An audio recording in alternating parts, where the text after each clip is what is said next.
프랑스 국경에서 시작해서 스페인 땅끝까지 총 900km를 걸었습니다.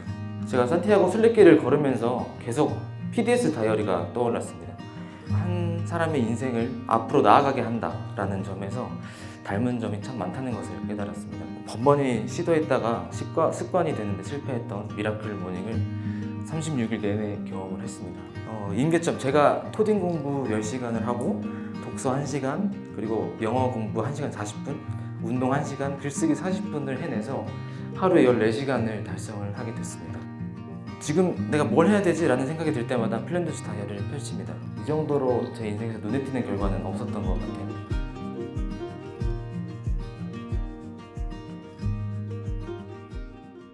네, 반갑습니다. 저는 29살 미생 김형준이라고 합니다.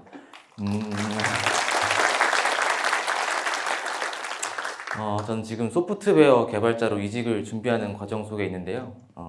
그 과정 속에서 저는 완생으로 나아가고 있지 않나 생각합니다. 제가 감명 깊게 본 드라마 미생에서는 이런 말이 나옵니다. 올해 그 산티아고 순례길로 인도해준 문장이기도 합니다. 이 산티아고 순례길은 다녀온 사람들한테 물어보면 10명 중에 3명은 영적인 이유, 즉 성찰과 사색을 위해서 다녀왔다고 이야기를 하는데요. 저도 마찬가지였습니다. 과거를 후회하거나 미래를 불안해하지 않고 걷고 있는 지금 이 순간 현재에 집중하고 싶었기 때문이었습니다. 5월 8일부터 6월 12일까지 걷고 왔는데요. 프랑스 국경에서 시작해서 스페인 땅끝까지 총 900km를 걸었습니다. 그래서 곧 30 계란 한 판을 바라보는 상황에서 이 정도로 제 인생에서 눈에 띄는 결과는 없었던 것 같아요. 제가 산티아고 순례길을 걸으면서 계속 플랜두시, PDS 다이어리가 떠올랐습니다.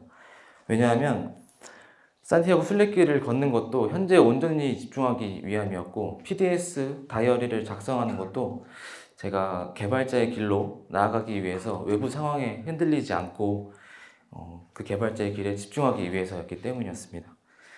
그래서 올해 제가 산티아고 순례길도 다녀오고 PDS 다이어리도 작성을 해보면서 산티아고 순례길과 이 PDS 다이어리는 한 사람의 인생을 앞으로 나아가게 한다라는 점에서 닮은 점이 참 많다는 것을 깨달았습니다. 그래서 저는 그 닮은 점 3가지를 여러분들께 말씀드리도록 하겠습니다.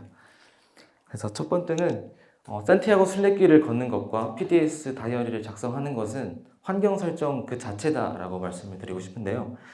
순례길을 가기 전에 저는 남들이 일어날 때쯤 잠에 들고, 그리고 오후 1시, 2시쯤에 깨는 삶을 반복했었습니다. 이런 제가 순례길에서는 아침형 인간으로 다시 태어나게 되었는데요. 번번이 시도했다가 습관이 되는데 실패했던 미라클 모닝을 36일 내내 경험을 했습니다. 엄밀히 말씀드리면 경험할 수밖에 없었어요. 왜냐면 산티아고 순례길의 5월, 6월은 오후 12시만 되더라도 너무 더웠기 때문입니다. 그 이글거리는 태양 아래에서 걷는 것보다 잠을 좀 덜 자더라도 좀 아침 일찍 일어나서 해 뜨기 전에 좀 많이 걸어놓는 게 훨씬 좋았습니다. 그렇게 하다 보니까 한국에서는 제가 좀처럼 보기 힘들었던 해가 뜨기 이전에 은하수랑, 그리고 해가 뜨기 직전에 여명, 이런 예쁜 여명도 볼 수 있는 행운을 누렸습니다. 이 순례길에서 만난 사람들을 이야기하지 않을 수 없는데요. 산티아고 대성당이라고 하는 종착지로 나아간다는 공통점 하나만으로 인사를 나누고 걸으면서 대화를 또 나누기도 하고요. 헤어질 때는 또 다시 만나자고 얘기를 하기도 합니다. 그래서 국적, 인종, 그리고 언어 다 다른 상황에서 서로에게 힘이 될 수 있었던 이유도 이 산티아고 순례길이라는 환경 설정이 만들어낸 결과가 아닐까 합니다. 저는 이 PDS 다이어리도 마찬가지로 앞으로 나아가기 위한 환경 설정이라고 생각이 드는데요.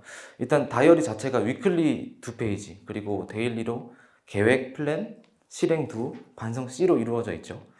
그리고 그 다이어리를 쓰는 사람들의 모임인 이 단톡방은 제가 길 위에서 만났던 반가운 그 이상이었습니다. 서로 그 기록한 것을 나누고 하면서 성장이라는 가치를 나누죠. 그리고 축하할 일이 있으면 축하하고, 고민이 있으면 또 공감할 부분을 나누거나 해결해야 할 부분을 찾습니다. 이보다 더 좋은 앞으로 나아가기 위한 환경 설정이 있을까요? 저는 다시 이 자리를 빌어서 저를 응원해 주셨던 단톡방 여러 멤버분들께 다시 한번 진심으로 감사드린다고 생각합니다. 두 번째로 산티아고 순례길과 PDS 다이어리는 개인의 임계점을 돌파하는 장이라고 생각이 드는데요. 임계점, 제가 정말 많이 들은 단어이긴 한데 막상 설명을 해보라고 하면 못할 것 같아서 사전적 정의를 한번 찾아봤습니다. 과학 분야에서는 한 물질의 구조나 성질이 다른 상태로 변할 때의 그 온도와 압력이라고 정의를 하고 있더라고요. 저는 이 순례길에서 그 전보다는 조금은 더 멋있어진 제 모습을 찾았습니다.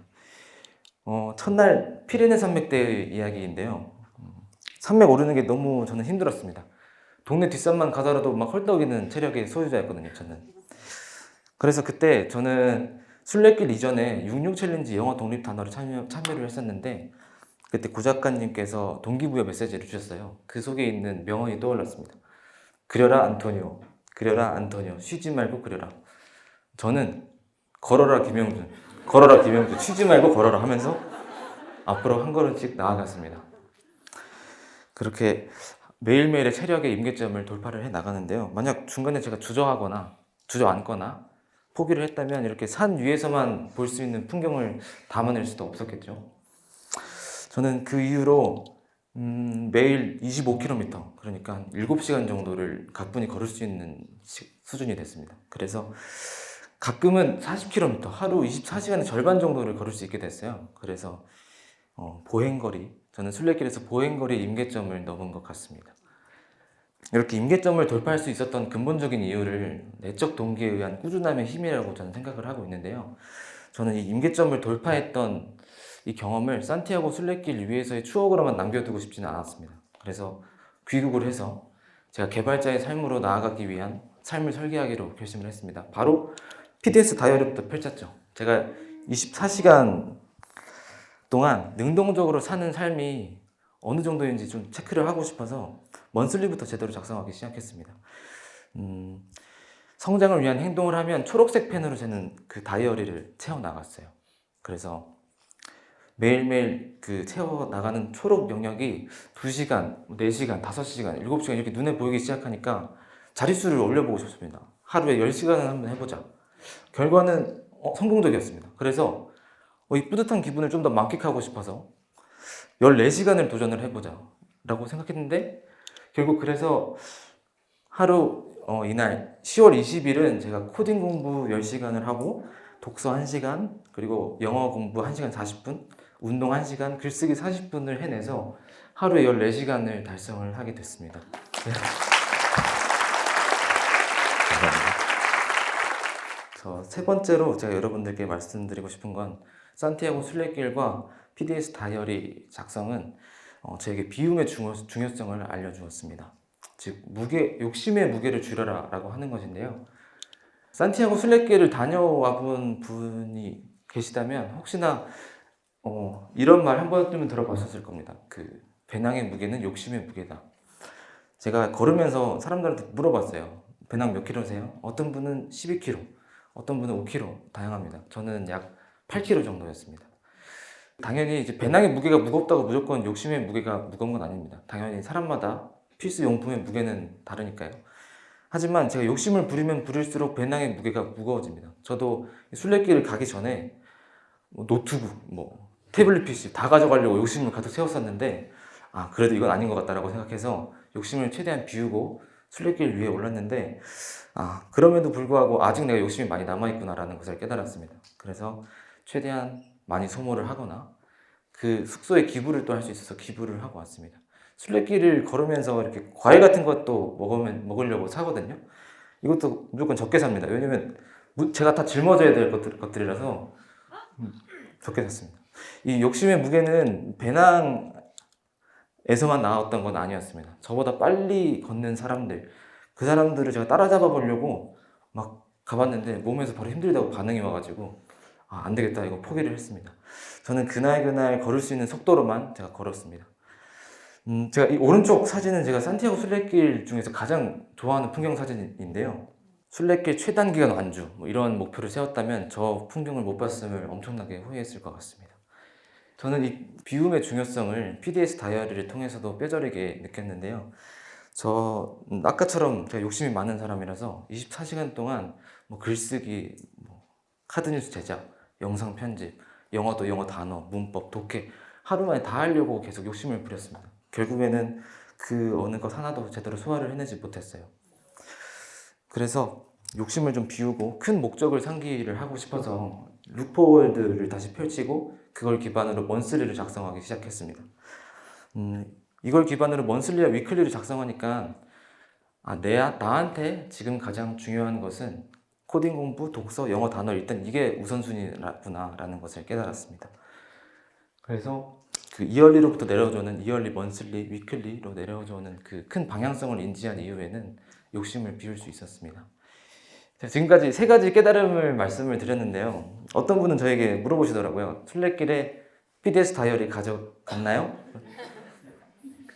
솔직히 말씀드리면 가져가지는 않았습니다. 대신 플랜드시 다이어리 작성했던 그 꾸준한 기록 그 습관을 계속 유지하기 위해서 여정의 과정을 이렇게 메모에다가 매일매일 플랜드시 순서대로 적었습니다. 제가 귀국을 한 이후에 찾은 것도 바로 플랜드시 다이어리였거든요. 왜냐하면 순례길은 끝났지만 제 김영준이라는 사람의 인생길은 끝나지 않았기 때문입니다. 저는 지금 내가 뭘 해야 되지? 라는 생각이 들 때마다 플랜드시 다이어리를 펼칩니다. 왜냐하면 아까도 말씀드렸다시피 이얼리, 먼슬리, 위클리 그리고 가장 중요한 데일리까지 그 큰 방향성을 인지를 하고 나면 플랜드시 다이어리는 저에게 길잡이 역할을 해주기 때문입니다. 근데 가장 중요한 것은 이걸 작성하는 주체는 모두 나 자신이라고 하는 것입니다. 그래서 저는 플랜드시 다이어리 작성을 자기주도 성장이다 라고 여러분들께 말씀드리고 싶습니다. 2023년에도 제가 플랜드시 다이어리를 구매를 했기 때문에 제가 경험한 것 그리고 느낀 걸 다 채워 나갈 건데요. 혹시라도 제가 내년에 다시 이 무대에 설 기회가 생긴다면 그때는 순례길 못지않은 제 30살 인생길의 성장 스토리를 공유해드리고 싶습니다. 네.